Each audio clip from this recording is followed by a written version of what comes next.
House hold savings ఏ విధంగా పెరిగాయి అనే దానిపైన ఇంటింటికి GST పాంప్లెట్లు తీసుకెళ్లి ఇంటింటికి చైతన్యం చేయడం.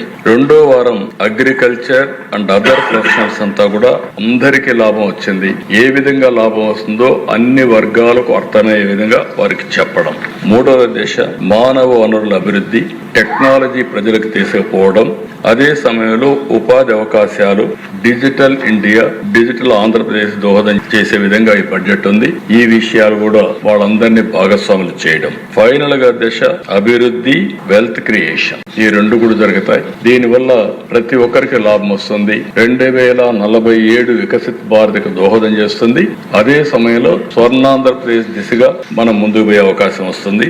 ఇవన్నీ తీసుకుపోవడం కోసం ఈ కార్యక్రమం పెట్టుకుంటున్నాం అధ్యక్ష.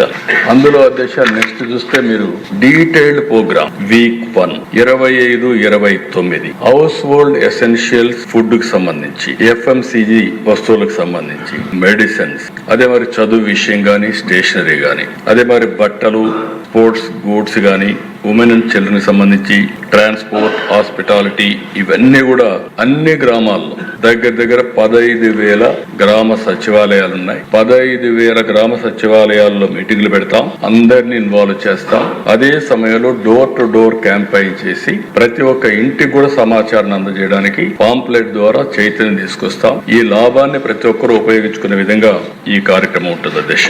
అదే సమయంలో దిశ అగ్రికల్చర్ అండ్ అదర్ ప్రొఫెషనల్స్, ఇందులో కూడా మీరు చూస్తే 31వ తారీఖు అప్పటికి ఎమ్మెల్యేలు కూడా అసెంబ్లీ అయిపోతుంది.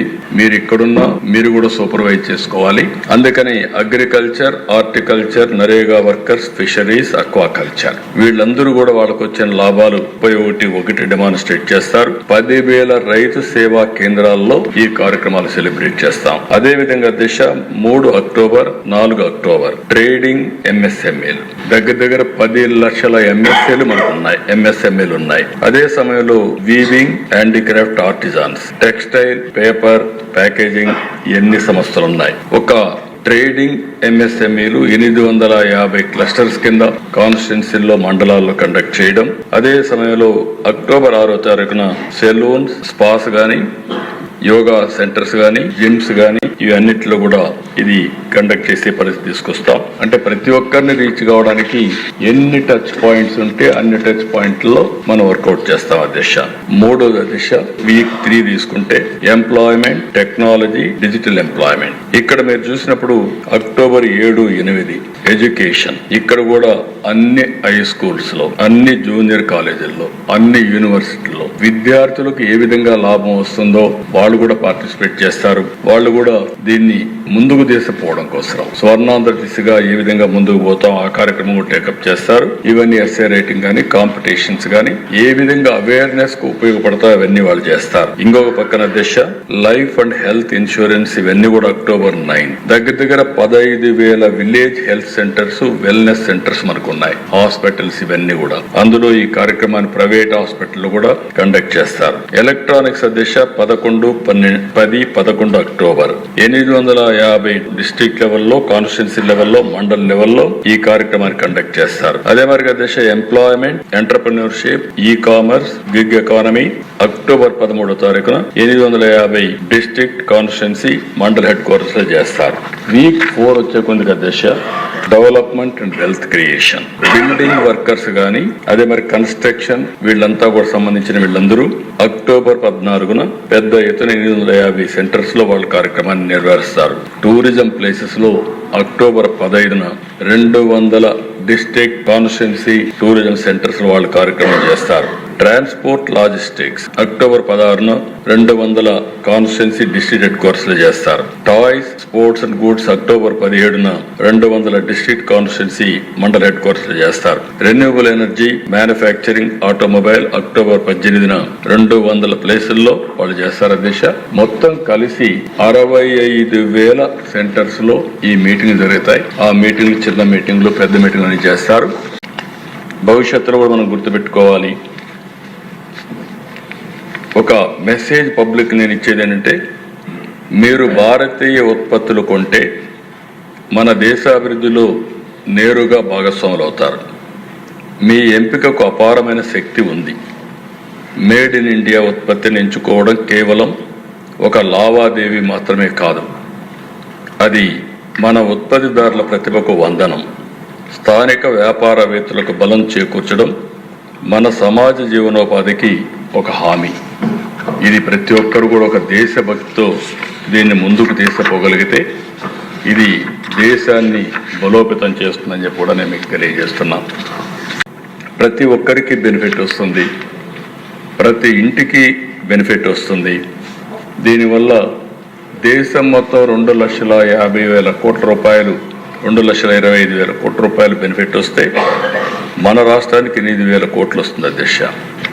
చాలా వస్తువుల్లో, ఇంటికి వాడే వస్తువుల్లో జీరో ట్యాక్స్ ఉంటుంది. స్మాల్ బిజినెస్ పీపుల్కి కూడా ఒక బూస్ట్ వస్తుంది, వాళ్ళ బిజినెస్ కూడా సులభతరంగా ఉంటుంది.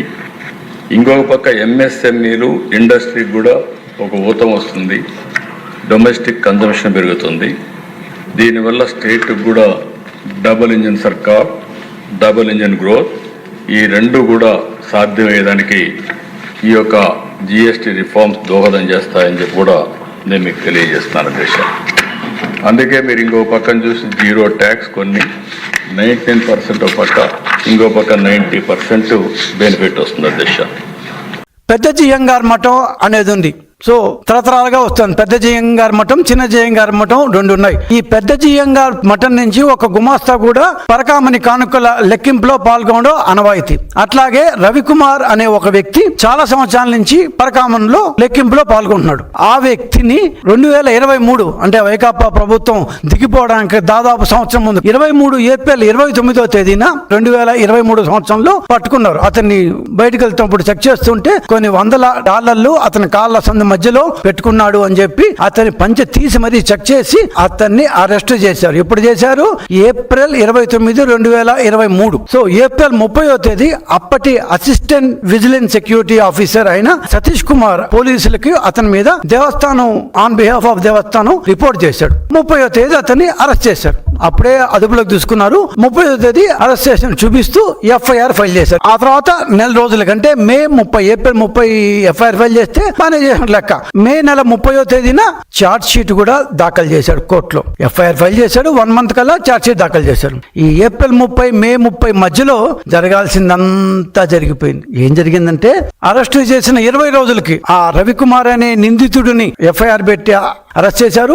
కరెక్ట్ గా 20 రోజుల కంటే మే 19వ తేదీకి, ఏప్రిల్ 29 అదుపులో తీసుకుంటే మే 19వ తేదీన అతని ఆస్తులన్నీ అతను రాయించేశాడంట. అతని భార్య అతను వచ్చి మేము వెంకటేశ్వరుడితో ఇంగ్లీష్ లో ఉన్న ఇది చెప్తున్నాను, out of pure love and affection అంట. So pure love and affection చేత ఆయన దగ్గర ఉన్న ఆస్తులన్నీ బోర్డు చెప్పిందంట, బోర్డు అనుమతి ఇచ్చిందంట.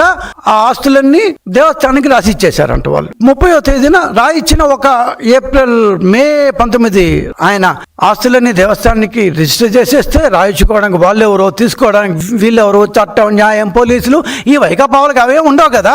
మనమే చట్టం, మనమే న్యాయం. కాబట్టి ఏప్రిల్ 29న అదుపులోకి తీసుకుంటే మే 19న ఆయన దగ్గర ఉన్న ఆస్తులు రాయిచేసుకున్నావు తూచన్నారు. సెప్టెంబర్ 23 అంటే 4 నెలల 23 రోజుల తర్వాత ఎవరైతే AVS assistant vigilance security officer ఎవరైతే అతన్ని అదుపులోకి తీసుకొని దేవస్థానం తరఫున ఎవరైతే పోలీస్ స్టేషన్ లో రిపోర్ట్ ఇచ్చి ఎఫ్ఐఆర్ ఫైల్ చేసి నెల రోజుల తర్వాత ఛార్జ్ షీట్ దాఖలు చేశారో ఆ సతీష్ కుమార్ అనే వ్యక్తి వెళ్ళి లోక్ అదాలత్ లో ఆ నిందితుడు రవికుమారు, ఈ సతీష్ కుమారు ఇద్దరు కలిసి రాజీ పడిపోయారంట. ఏమంటే వాళ్ళు డబ్బులు ఇచ్చేశారు కదా, 14 కోట్ల పత్రాల ప్రకారం వాల్యూ ఉంది, మార్కెట్ వాల్యూ 100 కోట్లు ఉంది, వీళ్ళకి వీళ్ళే డిసైడ్ చేసేసి అది ఇచ్చేశారు కాబట్టి రాజీ పడిపోయాము అని లోక్ అదాలత్ లో చెప్పారంట.